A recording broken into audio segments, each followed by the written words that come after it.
नमस्कार traders. निफ्टीचा view 9 September 2024साठी बघतोय आपण, म्हणजे सोमवारसाठी.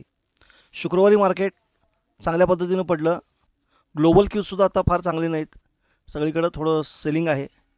आपल्याकडं पण तसं सेलिंग सोमवारी येण्याची शक्यता आहे असं वर्तवलं जातं आहे. पण आपण लेवल टू लेवल जर काम केलं तर आपल्याला हे प्रॉब्लेम भेडसावणार नाहीत.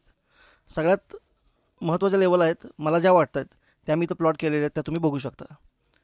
पहिली जी लेवल आहे ती म्हणजे शुक्रवारचा जो लो आहे 24,800, ती इम्पॉर्टंट लेवल आहे. पण बहुतेक त्याच्या खालीच गॅपडाऊन होईल असं दिसतंय. कदाचित पहिली 5-10 मिनटं मार्केट खाली ठेवून प्रत्येकाला मंदीमध्ये बसवून मार्केट पुन्हा रिकवर होण्याची सुद्धा शक्यता आहे.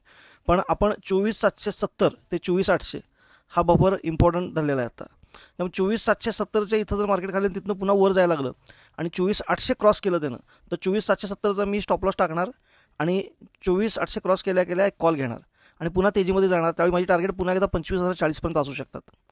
त्यामुळं 24,770 या ठिकाणी जर थोडं कॅपडाऊन होऊन खाली 24,760 750पर्यंत पुन्हा जर ग्रीन कॅन्डल झाली तिथं बुलिश कॅन्डल, आणि ती बुलिश कॅन्डल जर पुन्हा पहिल्या 5 मिनिटात झाली तर पहिल्या 5 मिनिटाच्या लोचा स्टॉप लॉस टाकून मी कॉल घेईन, किंवा बेसिकली 24,800 क्रॉस करून वर एक ग्रीन कॅन्डल झाल्यानंतरच मी कॉल घेईन आणि 24,770चा तेव्हाचा स्टॉप लॉस असेल. म्हणजे अगदी सोपं सांगायचं तर 24,800च्या वर एक 5 मिनिटाची बुलिश कॅन्डल चांगल्या पद्धतीची व्हायला पाहिजे, तिथं मार्केट सस्टेन व्हायला पाहिजे. मग 24,870चा मी स्टॉप लॉस टाकेन आणि त्यावेळी माझी टार्गेट 25,000पर्यंत असू शकतात.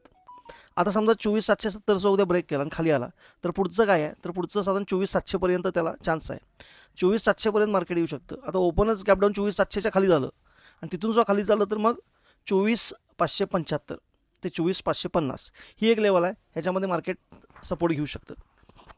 आणि 24,550च्या खाली मग सपोर्ट मार्केट आहे 24,360 आणि सगळ्यात चांगला सपोर्ट आहे तो 24,000 ते 24,200 या दरम्यान आहे. आता ही काय लेवल उद्या येईल असं नाही, पण या आठवड्यासाठी या लेवल तुम्ही मार्क करून ठेवल्या तरी चालतील.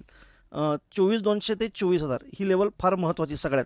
इथून मार्केट बाउन्स घेण्याची दाट शक्यता आहे. पण सद्यस्थितीला उद्या जर मार्केट रिकव्हरी दाखवायचं असेल मार्केटला, तर निफ्टीला रिकव्हरी दाखवायची असेल तर संधी आहे ती 24,770च्या खाली जर मार्केट ओपन झालं नाही आणि 24,800च्या वर गेलं तर चान्स आहे. पण खूप काळजीपूर्वक ट्रेड घ्यावा लागेल, कारण सगळीकडं ओव्हरऑल सेलिंग आहे. पण असं बऱ्याच वेळा घडलेलं आहे की सगळीकडे सेलिंग आहे आणि आपल्याला सुद्धा गॅपडाऊन मागच्या वेळेस सुद्धा दाखवलं आणि तिथनं मार्केट रिकवर झालं. त्यामुळे चान्स मिळाला तर घ्यायला हरकत नाही. कॉल साईडचा, पुट साईडचा चान्स घ्यायला तर आपण पाहिजेच, कारण मार्केट सगळीकडे सेलिंग चालू आहे. त्यामुळे 24,700च्या खाली जर मार्केट जायला लागलं तर मी नक्की पुट साईड घेईन कॉल. त्यावेळी माझे टार्गेट 24,550 ते 24,575पर्यंत असू शकतात. अजून एक सूचना, मी सेबी रजिस्टर्ड ॲनालिस्ट नाही. हा व्हिडिओ मी फक्त एज्युकेशनल पर्पजसाठी बनवलेला आहे. त्यामुळं हा व्हिडिओ बघून आपल्याला जर फायदा किंवा नुकसान झाले तर त्याला मी किंवा माझं चॅनल अजिबात जबाबदार असणार नाही. आपण आपल्या सतत विवेक बुद्धीचा विचार करावा आणि आपल्या फायनान्शियल कन्सल्टंटशी संपर्क साधावा, मगच हा ट्रेड घ्यावा. धन्यवाद.